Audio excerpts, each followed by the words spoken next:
Hello student, आपका हमारे YouTube channel पर स्वागत है। दोस्तों, आर एस प्री के साइंस एंड टेक्नोलॉजी में कई सारे टॉपिक ख़त्म हो चुके हैं, तो उन क्लासेस को आप प्ले लिस्ट में जाके देख सकते हो। और आपके जो सिलेबस है उसमें एक टॉपिक दे रखा है रक्त समूह एवं आर एच कारक। तो आज हम इसको एक ही क्लास में कंप्लीट ख़त्म करेंगे कि ब्लड ग्रुप कौन कौन से होते हैं और आर एच कारक क्या होता है, इन सभी के बारे में समझेंगे। उसके बाद इनके क्वेश्चन आंसर की एक क्लास होगी, तो उसको भी आप ज़रूर देखिए। उससे आपको ये आइडिया लग जाएगा कि किस तरीके के प्रश्न परीक्षा में आते हैं। जो भी स्टूडेंट इस चैनल पर नए हैं, इस चैनल को ज़रूर सब्सक्राइब करें और अपने दोस्तों तक शेयर करें और क्लास को ज़रूर पूरा देखें, जिससे कि आपको सारा कंसेप्ट समझ में आए। चलिए हम शुरुआत करते हैं। तो आज का जो हमारा चैप्टर है वह है रक्त समूह एवं आर एच कारक। तो सबसे पहले पॉइंट है कि रक्त समूह क्या होता है, ब्लड ग्रुप। यानी अब हम सबसे पहले ये बात करेंगे कि हमारा जो ब्लड ग्रुप है वह क्या होता है, रक्त समूह क्या होता है, ब्लड ग्रुप।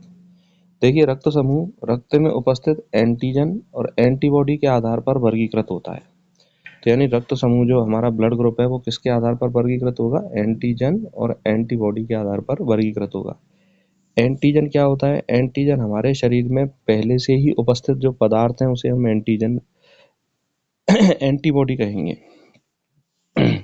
यानी कि कोई भी पदार्थ जब बाहर से हमारे शरीर में प्रवेश करता है तो वह तो हो जाता है एंटीजन, और उस प्रवेशित चीज के प्रतिक्रिया के फलस्वरूप जो हमारे शरीर में नई कोशिकाएं बनती हैं उसे हम क्या बोलते हैं, एंटीबॉडी। तो यानी जो मान लीजिए हमारी ये बॉडी है, तो बॉडी में बाहर से कोई पदार्थ आएगा या कोई भी रासायनिक चीज आएगी तो उसे हम क्या कहेंगे, एंटीजन। क्या बोलेंगे हम उसको, एंटीजन कहेंगे। और हमारी बॉडी में इसके परिणाम स्वरूप जो कोशिकाएं निर्मित होती हैं उन कोशिकाओं को हम क्या बोलते हैं, एंटीबॉडी। तो ये एंटीजन और एंटीबॉडी की जो प्रक्रिया है उसके आधार पर हम रक्त समूह का वर्गीकरण करते हैं। यह मानव शरीर में रक्त ग्रहण करने के लिए जरूरी है। देखिए, हमें किसी व्यक्ति को रक्त देना है या किसी व्यक्ति से रक्त लेना है तो हम सबसे पहले ब्लड ग्रुप की क्या करते हैं, पहचान करते हैं। रक्त समूह का निर्धारण मुख्यतः एबीओ प्रणाली और आरएच कारक पर आधारित होता है। यानी हम ये जानेंगे कि आरएच कारक कौन सा है, पॉजिटिव है या नेगेटिव है ब्लड ग्रुप। और एबीओ समूह प्रणाली के अनुसार हम 4 प्रकार के रक्त होते हैं, ए, बी और एबी और ओ रक्त समूह के आधार पर हम ये जानते हैं कि कौन सा रक्त समूह किसी व्यक्ति का है। तो एक बार हम इसको ध्यान में रखें। ब्लड ग्रुप क्या है, ब्लड ग्रुप एंटीजन और एंटीबॉडी के आधार पर हम निर्धारित करते हैं ब्लड ग्रुप। और ब्लड ग्रुप कौन मुख्यतः कैसे निर्धारित होता है, एबीओ प्रणाली और आरएच जो कारक होते हैं उसके आधार पर हम ब्लड ग्रुप का निर्धारण करते हैं। अब हम जानेंगे कि कौन कौन से ब्लड ग्रुप होते हैं और किस तरह से हम निर्धारित करते हैं कि कौन सा पॉजिटिव और कौन सा नेगेटिव है। चलिए सबसे पहले हम बात करते हैं रक्त समूह का ऐतिहासिक विकास। तो सबसे पहला पॉइंट है, कार्ल लैंडस्टीनर ने 1901 में कार्ल लैंडस्टीनर ने 1901 में एबीओ रक्त समूह प्रणाली की खोज की थी। यानी इन्होंने बताया था कि ब्लड ग्रुप ए होता है, ब्लड ग्रुप बी होता है, ब्लड ग्रुप ए बी होता है और ब्लड ग्रुप ओ होता है। इसके लिए उन्हें 1930 में नोबेल प्राइज से सम्मानित किया गया था। तो 1901 में एबीओ रक्त समूह की खोज किसने की थी, कार्ल लैंडस्टीनर ने। उन्होंने बताया था कि ए ब्लड ग्रुप होता है, बी ब्लड ग्रुप होता है, ए बी ब्लड ग्रुप होता है और ओ ब्लड ग्रुप होता है। दूसरा है इन्हीं लैंडस्टीनर और एक अन्य साइंटिस्ट थे वीनर, इन्होंने 1940 में, कब, 1940 में आरएच कारक की खोज की थी। आरएच कारक के आधार पर ही हम बता सकते हैं कि कोई ब्लड ग्रुप पॉजिटिव है या कोई ब्लड ग्रुप नेगेटिव है। तो आरएच कारक के आधार पर लैंडस्टीनर और वीनर ने बताया कि कौन सा ब्लड ग्रुप पॉजिटिव है और कौन सा नेगेटिव है। आरएच कारक की खोज रीसस बंदर में की गई थी, इसीलिए रीसस बंदर, देखिए इसकी स्पेलिंग देखेंगे तो यहीं से आरएच शब्द को ले लिया गया है। रीसस बंदर में सबसे पहले खोज होने के कारण इसको हम आरएच फैक्टर के रूप में जानते हैं। तो पेपर में प्रश्न आया कि रक्त समूह की खोज किसने की, कार्ल लैंडस्टीनर ने। और आरएच कारक की खोज किसने की, लैंडस्टीनर और वीनर ने आरएच कारक की खोज की थी, जिसके आधार पर हमें बताते हैं कि ब्लड ग्रुप पॉजिटिव है या नेगेटिव है। चलिए देखिए, एबीओ रक्त समूह के खोजकर्ता कौन है, कार्ल लैंडस्टीनर। इन्होंने कब खोजा था, 1901 में। यह प्रणाली रक्त में मौजूद एंटीजन कहाँ होती है? आरबीसी की सतह पर। कहाँ होती है? आरबीसी की सतह पर। और एंटीबॉडी प्लाज्मा के प्रकार पर आधारित है, यानी किस तरह का एंटीजन किसी रक्त में पाया जाता है और किस तरह की एंटीबॉडी प्लाज्मा में क्रिएट होती है, उसके प्रकार पर आधारित हम रक्त समूह को बांटते हैं। तो देखिए, ए बी और रक्त समूह प्रणाली में मुख्य रक्त समूह कौन कौन से होते हैं? ए बी और ओ। तो ए बी और ओ 4 प्रकार के रक्त समूह पाए जाते हैं। अब इनको हम कैसे कैसे निर्धारित करते हैं? तो देखिए, सबसे पहला ब्लड ग्रुप होता है ए ब्लड ग्रुप। कौन सा ब्लड ग्रुप होता है? ए। तो ए ब्लड ग्रुप में आरबीसी पर एंटीजन ए होगा। कौन सा एंटीजन होगा? ए। और प्लाज्मा में एंटीबॉडी होगी बी। देखिए, एंटीजन तो ए होगा, तो जो ब्लड ग्रुप होता है वही तो एंटीजन होता है, और इसके परिणाम स्वरूप जो एंटीबॉडी बनती है प्लाज्मा में वो बनती है बी। कौन सी बनती है? बी। अच्छा, ये किससे रक्त ले सकता है? केवल ए और ओ से रक्त ग्रहण कर सकता है। केवल ए और ओ से क्या कर सकता है? ये रक्त ग्रहण कर सकता है। तो एंटीजन इसमें क्या रहेगा? ए, और एंटीबॉडी क्या रहेगी इसमें? बी। नेक्स्ट है ब्लड ग्रुप बी। अब देखिए, ब्लड ग्रुप बी में, जैसे ब्लड ग्रुप बी है तो इसका एंटीजन क्या हो जाएगा? बी, और इसके परिणाम स्वरूप जो एंटीबॉडी बनेगी वो कौन सी बनेगी? ए। तो आरबीसी पर एंटीजन क्या है इसके? बी, और प्लाज्मा में एंटीबॉडी कौन सी बनेगी? ए। और ये किससे रक्त ले सकता है? तो वो बी वाला बी से तो रक्त ले ही सकता है, और लेकिन ओ से भी ले सकता है, क्योंकि ओ क्या है? सार्वत्रिक दाता। ओ क्या है? सार्वत्रिक दाता। तो इस तरह से हम ब्लड ग्रुप बी की पहचान करते हैं। नेक्स्ट, अगला है ब्लड ग्रुप ए बी। देखिए, ए बी में क्या होगा कि जो ब्लड ग्रुप है वही एंटीजन होगा, यानी इसका एंटीजन ए होगा और इस पर एंटीजन बी होगा, दोनों एंटीजन पाए जाएंगे, लेकिन इसके परिणाम स्वरूप इसकी कोई भी एंटीबॉडी नहीं बनती। तो ये मोस्ट इंपॉर्टेंट है। ब्लड ग्रुप ए बी में प्लाज्मा में कोई भी एंटीबॉडी नहीं बनती, और एंटीबॉडी नहीं बनने के कारण यह सार्वत्रिक प्राप्तकर्ता होता है, यानी किसी से भी रक्त ले सकता है, कोई भी रक्त दे सकता है। इसको ए भी दे सकता है, इसको बी भी दे सकता है, इसको ओ वाला भी दे सकता है, इसको ए बी वाला भी दे सकता है। तो ये सभी से रक्त ग्रहण कर सकता है। कौन सा ब्लड ग्रुप? ए बी, क्योंकि इसमें क्या नहीं पाई जाती? कोई भी एंटीबॉडी नहीं पाई जाती। अब देखिए, ब्लड ग्रुप ओ है, तो ओ को आप मानिए कि कोई भी इसमें एंटीबॉडी नहीं होती, वो एंटीजन नहीं होता, लेकिन इसमें एंटीबॉडी ए भी होती है और एंटीबॉडी बी भी होती है। अब मैंने बताया था कि एंटीबॉडी तो एंटीजन के परिणाम स्वरूप बनती है, तो मान लीजिए ए ब्लड ग्रुप चाहेंगे तो उसके लिए एंटीबॉडी आ जाएगी, बी चढ़ाएंगे तो उसके लिए एंटीबॉडी आ जाएगी, ए भी चढ़ाएंगे तो उसके लिए एंटीबॉडी आ जाएगी।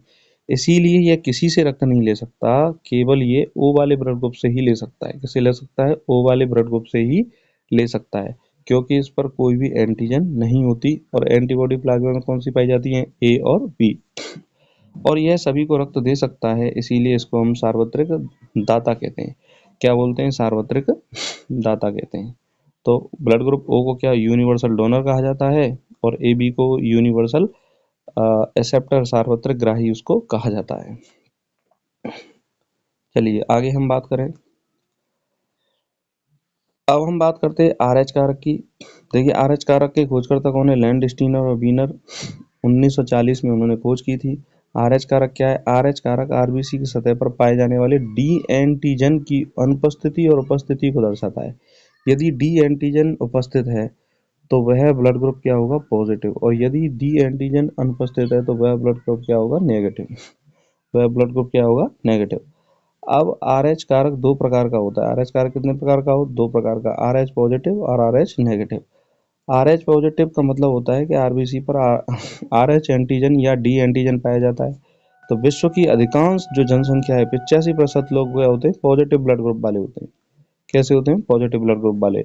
और आर एच नेगेटिव, आरबीसी पर आर एच एंटीजन नहीं होता, और विश्व में लगभग 15% जो होते हैं, 15% आर एच नेगेटिव रक्त वाले लोग होते हैं।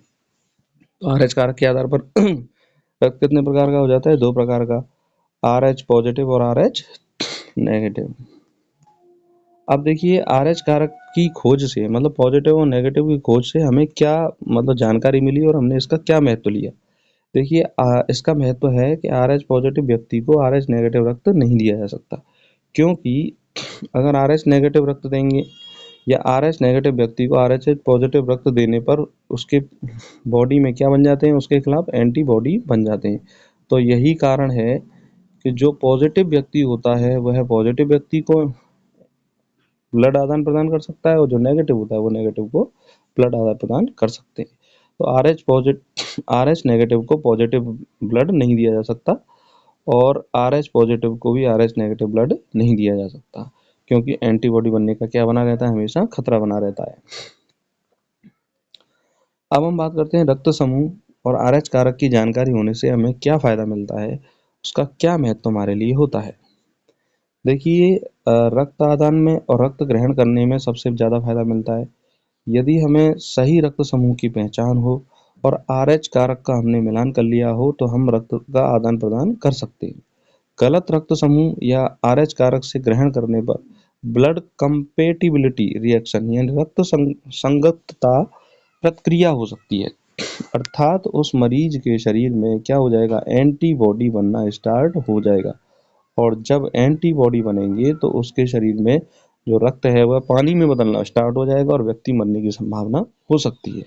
तो इसीलिए जब भी हम रक्त का आदान प्रदान करते हैं तो ब्लड ग्रुप का मैच करते हैं और हम ये भी मैच करते हैं कि पॉजिटिव है और नेगेटिव है। जैसे हम बात करें कि ए जो है वो किससे रक्त ले सकता है, ओ से ले सकता है और ए से ले सकता है।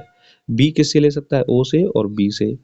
और ए बी सभी से ले सकता है और ओ सभी को दे सकता है। तो इस तरह से हम याद रख सकते हैं और हम जो भी पेपर में क्वेश्चन आएगा उसके हिसाब से आंसर दे सकते हैं। दूसरा देखिए, सबसे ज़्यादा जो परीक्षा में पूछा जाता है वह है गर्भावस्था में RH असंगति। गर्भावस्था में RH असंगति याद रखना, जो पहला पॉइंट पूछा जाता है पेपर में कि यदि माँ RH नेगेटिव और भ्रूण RH पॉजिटिव हो, ध्यान दीजिए, यदि माँ RH नेगेटिव और भ्रूण RH पॉजिटिव हो तो माँ का शरीर भ्रूण के खिलाफ एंटीबॉडी बना सकता है। माँ का शरीर क्या बना सकता है, भ्रूण के खिलाफ एंटीबॉडी बना सकता है। इस स्थिति को हम इरिथ्रोब्लास्टोसिस फीटलिस कहते हैं, गर्भ रक्ताणु कोरकता। गर्भ रक्ताणु कोरकता, अगर माँ के शरीर में एंटीबॉडी बन गई तो भ्रूण का विकास क्या होता है, बाधित होता है और कई मामलों में जो भ्रूण है, माँ के शरीर में जो बच्चा है वह मर भी सकता है। तो माँ कैसी होती है, RH नेगेटिव और भ्रूण कैसा हो, RH पॉजिटिव, तभी ये कंडीशन बनती है। इस रोग को हम क्या बोलते हैं, इरिथ्रोब्लास्टोसिस फीटलिस, गर्भ रक्ताणु कोरकता इस रोग को कहा जाता है। अब इस रोग के समाधान के लिए माँ को एंटी डी इंजेक्शन दिया जाता है, यानी कि RH कारक प्रभावित ना करे, इसीलिए माँ को कौन सा इंजेक्शन दिया जाता है, एंटी डी इंजेक्शन। और यह इंजेक्शन RH प्लस भ्रूण के खिलाफ एंटीबॉडी बनने को रोकता है, जिससे जो माँ के शरीर में बालक है वह सही जन्म ले लेता है। तो इस रोग को हम क्या बोलते हैं, गर्भ रक्ताणु कोरकता, इरिथ्रोब्लास्टोसिस फीटलिस। अब हम बात करें रक्त परीक्षण के बारे में। देखिए, कोई भी सर्जरी करने से पहले रक्त समूह का मिलान किया जाता है, RH कारक की जांच होती है कि भाई RH फैक्टर और रक्त समूह वह है या नहीं है। तो इसको हम बोलते हैं क्रॉस मैटिंग टेस्ट। क्या बोलते हैं इसको, क्रॉस मैटिंग टेस्ट। यानी कि ए वाला ए को किसको दे सकता है, ए वाला दे सकता है ए को, किसको दे सकता है, ए वाला ए को दे सकता है और ए बी को दे सकता है, क्योंकि ए बी क्या है, सार्वत्रिक ग्राही। आप इसको ऐसे याद रखो, ए लेने के आधार पे ए ले सकता है ए से और ओ से, बी ले सकता है बी से और ओ से, और ए बी ले सकता है सभी से, चाहे वो ए हो बी हो और ए बी हो या ओ हो, और ओ सभी को दे सकता है। अब हम बात करते हैं रक्त आदान प्रदान, रक्त की अनुकूलता क्या होती है। देखिए, सार्वभौमिक दाता किसे कहेंगे, तो जो ओ नेगेटिव रक्त समूह है, ओ नेगेटिव जो रक्त समूह है वह सभी को रक्त दे सकता है और ए बी पॉजिटिव जो रक्त समूह है वह सभी से रक्त ग्रहण कर सकता है। तो ओ नेगेटिव सभी को, क्योंकि ओ नेगेटिव मतलब केस में RH एंटीजन नहीं है, और ए बी पॉजिटिव मतलब जिसमें RH पॉजिटिव है, जिसमें RH एंटीजन है, लेकिन वह सभी से क्या कर सकता है, रक्त ग्रहण कर सकता है, नेगेटिव वाले से भी और पॉजिटिव वाले से भी। तो ये भी क्वेश्चन बहुत ज़्यादा मोस्ट है, इसको आप परीक्षा की दृष्टि से याद रख सकते हो कि कौन सा ब्लड ग्रुप सभी को रक्त दे सकता है और कौन सा ब्लड ग्रुप सभी से रक्त ले सकता है। तो ओ नेगेटिव सभी को रक्त दे सकता है और ए बी पॉजिटिव सभी से रक्त ले सकता है। अब देखिए, हम रक्तदान करते हैं, तो रक्तदान करते समय क्या नियम है? रक्तदान वही कर सकता है जिस व्यक्ति की आयु 18 से 65 वर्ष हो। कितनी हो? 18 से 65 वर्ष। उस व्यक्ति का न्यूनतम वजन 50 किलोग्राम हो, हीमोग्लोबिन 12.5 ग्राम प्रति mm³ हो या 12.5 ग्राम हो, और अंतराल पुरुषों के लिए 3 महीने के मतलब एक बार जैसे रक्तदान किया तो उसके 3 महीने बाद कर सकते हैं, और महिलाएं रक्तदान 4 महीने बाद कर सकते हैं। तो एक स्वस्थ व्यक्ति 3 महीने के अंतराल में रक्तदान कर सकता है और एक स्वस्थ महिला 4 महीने के अंतराल में रक्तदान कर सकती है। तो मिनिमम आयु सीमा क्या है? 18 से 65 वर्ष। न्यूनतम वजन क्या है? 50 किलोग्राम। हीमोग्लोबिन का स्तर कितना होना चाहिए? 12.5। और पुरुषों के लिए अंतराल कितना है? 3 महीने, और महिलाओं के लिए अंतराल कितना है? 4 महीने। अब हम बात करते हैं रक्त समूह निर्धारण का आनुवंशिक आधार क्या है। देखिए, ईबीयू प्रणाली के लिए जिम्मेदार जो जीन होते हैं वो capital I, capital A, capital I और कैपिटल बी और स्मॉल आई, ये 3 तरह के जीन पाए जाते हैं जो ए रक्त समूह, बी रक्त समूह और ए बी और ओ रक्त समूह के लिए जिम्मेदार है। और आरएच कारक के लिए कैपिटल डी और स्मॉल डी, जो डी एंटीजन के लिए जिम्मेदार हैं। यही जीन माता पिता से संतानों में स्थानांतरित होते हैं, और ये जब जीन स्थानांतरित होते हैं तो माता पिता से संतानों में अलग रक्त समूह के निर्माण होने की संभावनाएं भी बन जाती हैं। तो किसी संतान में ए ब्लड ग्रुप हो सकता है, किसी में बी हो सकता है, किसी में ए बी हो सकता है और किसी में ओ हो सकता है। ये इस बात पर निर्भर करता है कि कौन सी जीन माता पिता से बच्चों में क्या हुई है? स्थानांतरित हुई है। तो ये ए बी और रक्त प्रणाली के लिए कितनी जीन है? 3 जीन है, आई ए, आई बी और स्मॉल आई। और आर एच कारक के लिए 2 जीन है, कैपिटल डी और स्मॉल डी। अब हम बात करते हैं कुछ महत्वपूर्ण बिंदुओं के बारे में। देखिए, भारत में सबसे सामान्य जो रक्त समूह है वो ओ पॉजिटिव और बी पॉजिटिव है। कौन सा है? ओ पॉजिटिव और बी पॉजिटिव। सबसे दुर्लभ रक्त समूह भारत में कौन सा है? A B negative. कौन सा है? A B negative. तो आपसे पूछा जाए कि इंडिया में सबसे कॉमन जो ब्लड ग्रुप है वो कौन सा पाया जाता है? ओ पॉजिटिव और बी पॉजिटिव। और सबसे दुर्लभ कौन सा पाया जाता है? A B negative. और आर एच कारक, देखिए आर एच पॉजिटिव व्यक्ति आर एच नेगेटिव को रक्त नहीं ले सकता। क्यों नहीं ले सकता? क्योंकि एंटीबॉडी बनने का क्या रहता है? खतरा हो सकता है। वैज्ञानिक परीक्षण, देखिए एंटीसेरा टेस्ट का उपयोग, किसका उपयोग? एंटीसेरा टेस्ट का उपयोग रक्त समूह की जांच के लिए किया जाता है। तो आपसे क्वेश्चन पूछा जा सकता है कि भाई कौन सा ऐसा टेस्ट है जो रक्त समूह की जांच के लिए उपयोग में लाया जाता है? तो वह है एंटीसेरा टेस्ट। नेक्स्ट है, भारत में ओ पॉजिटिव और बी पॉजिटिव सबसे सामान्य रक्त समूह है। सबसे दुर्लभ क्या है? A B negative. R H positive वाला व्यक्ति आर एच नेगेटिव रक्त नहीं ले सकता। गर्भावस्था में आर एच असंगति से भ्रूण की जान को क्या रहता है? खतरा रहता है, क्योंकि इस स्थिति में क्या होनी चाहिए? आर एच नेगेटिव तो क्या होनी चाहिए? माँ होनी चाहिए, और आर एच पॉजिटिव क्या होना चाहिए? शिशु होना चाहिए। तो इस रोग को क्या बोलते हैं? Erythroblastosis fetalis. और रक्त समूह निर्धारण के लिए कौन सा टेस्ट किया जाता है? एंटीसेरा टेस्ट किया जाता है। तो इस तरह से दोस्तों हमने जो रक्त समूह है और आर एच कारक वाला जो चैप्टर है उसको थोड़े से समय में हमने रिवाइज किया। आशा करता हूँ कि आपको ये जो क्लास है वो समझ में आई होगी, और इसके क्वेश्चन आंसर की क्लास के माध्यम से हम इसके क्वेश्चन आंसर को सॉल्व करेंगे। आर एस प्री की साइंस एंड टेक्नोलॉजी के कई सारे टॉपिक उनको खत्म हो चुके हैं, उनको आप जरूर देखिए। और जो भी स्टूडेंट इस चैनल पर नए हैं, इस चैनल को जरूर सब्सक्राइब करें। आपको ये क्लास कैसी लगी कमेंट करके जरूर बताएं। नमस्कार, धन्यवाद।